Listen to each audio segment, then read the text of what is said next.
เทคนิคการโทมงาการตอนกิ่งไม่ให้มากการโทมงาคือการเฮ็ดให้งาเกิดหากอยู่กับต้นพ่อแม่พันธุ์จะได้ต้นพืชใหม่ที่มีลักษณะทางสายพันธุ์คือกับต้นพ่อแม่พันธุ์ทุกประการคัดเลือกเอากิ่งงาที่เกิดจากพ่อแม่พันธุ์ที่มีอายุ6-8 เดือน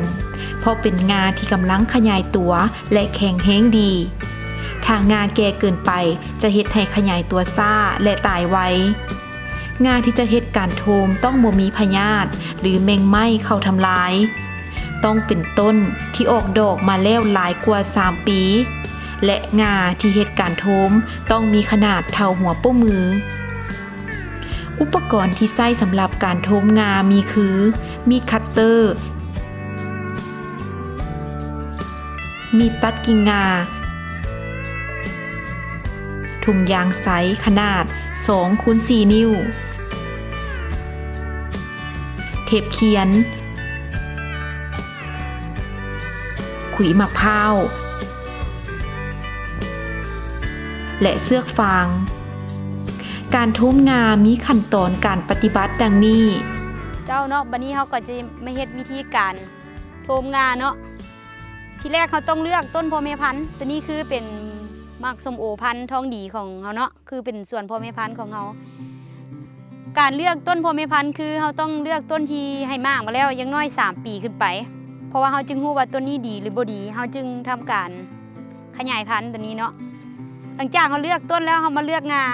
การเลือกงาคือเป็นงาที่บ่อ่อนหรือว่าบ่แก่เกินไปต้องเบิ่งงาเป็นสีน้ำตาลปนเขียวนิดนึงเนาะตัวนี้เนาะคืองาเป็นงาที่ปลอดพยาธิแล้วก็เป็นงาที่ออกอยู่นอกทรงฟุ่มมุม45ขึ้น45 องศาขึ้นไปเนาะหลังจากเลือกงาแล้วเขามาเฮ็ดการปาดปักบาดเนาะขั้นตอนแรกคือเขาต้องปาดปักบาดอ้อมการปาดปักบาดคือหั่นอ้อมเนาะอ้อมหอบงาแหละเพื่อเขาจะได้ลอกเปลือกออกเนาะหั่นอ้อมหลังจากหั่นเบื้องเทิงแล้วมาหั่นเบื้องลุมห่างกันอยู่2-3 cmตัวนี้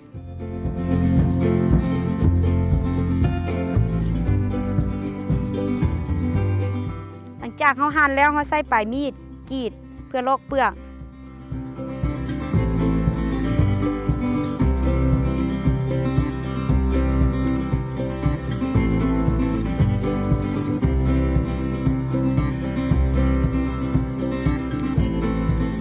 ส้มโอมันจะหนาหน่อยนึงเนาะ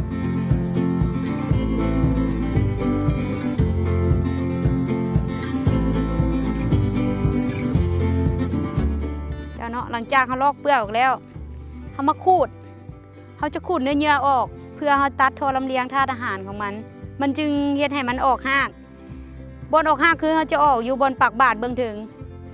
วิธีขูดคือขูดแต่เทิงลงลุมไม่ให้ขูดขึ้นขูดลงการขูดก็ต้องขูดให้สม่ำเสมออ้อมเพื่อให้ปากบาดมันละเอียดเนาะ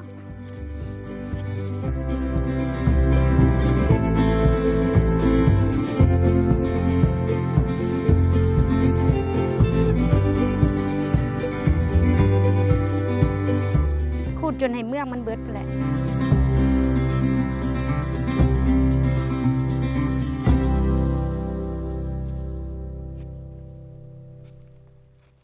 เนาะเมื่อเขาปาดหรือว่าขูดเนื้อเยื่อละเอียดแล้วเขาก็นำขุยบักพร้าว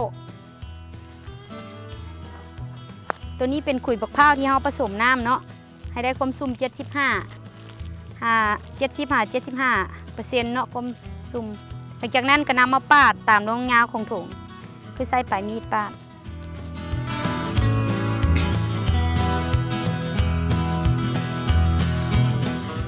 จับไปแล้วก็บี้ครึ่งบี้มันครึ่งเนาะตัวนี้เนาะเพื่อจะให้งาไม้อยู่ครึ่งกลางแล้วก็ใส่เสือกฟางมัด2 ส้น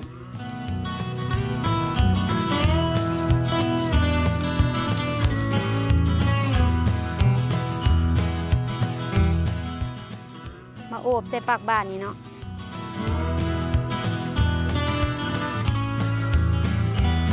ต้องให้มันปิดฟากใดฟากหนึ่งเพื่อบ่ให้แมงไหม้เข้าไปรบกวนหรือว่ามดเข้าไปเจาะจากนั้นก็ใส่เชือกฟางมัด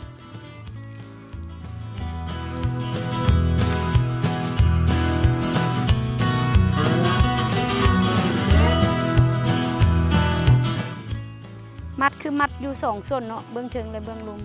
ให้แน่นดีตัวนี้เนาะบ่ให้มันเคลื่อนไปเคลื่อนมา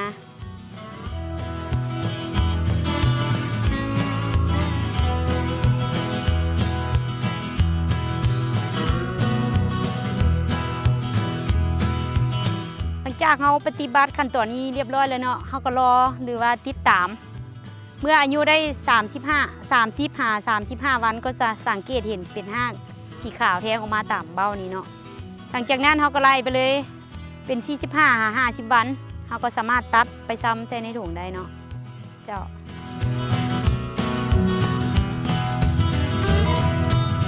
ระยะที่บ่เหมาะสมในการเฮ็ดโทมงาคือ 1. ระยะที่งากำลังออกมากหรือกำลังเก็บเกี่ยวผลผลิตจากต้นเพราะในระยะนี้ต้นพ่อแม่พันธุ์บ่แข็งแรง 2. ในระยะฤดูร้อนเพราะต้องได้รดน้ำอย่างน้อย1ครั้งต่ออาทิตย์และ 3. ในระยะที่มีอากาศหนาวต้นไม้กำลังพักตัวฉะนั้นงาโทมจะออกรากช้ากว่าปกติจึงเป็นระยะที่บ่เหมาะสมส่วนระยะที่เหมาะสมในการเฮ็ดโทมงานั้นแม่นระยะต้นฤดูฝนเนื่องจากว่าในระยะดังกล่าวความสุ่มของอากาศแม่นมีปริมาณสูงการคายน้ำหรือการระเหยอายของน้ำภายในเบ้าแม่นมีน้อย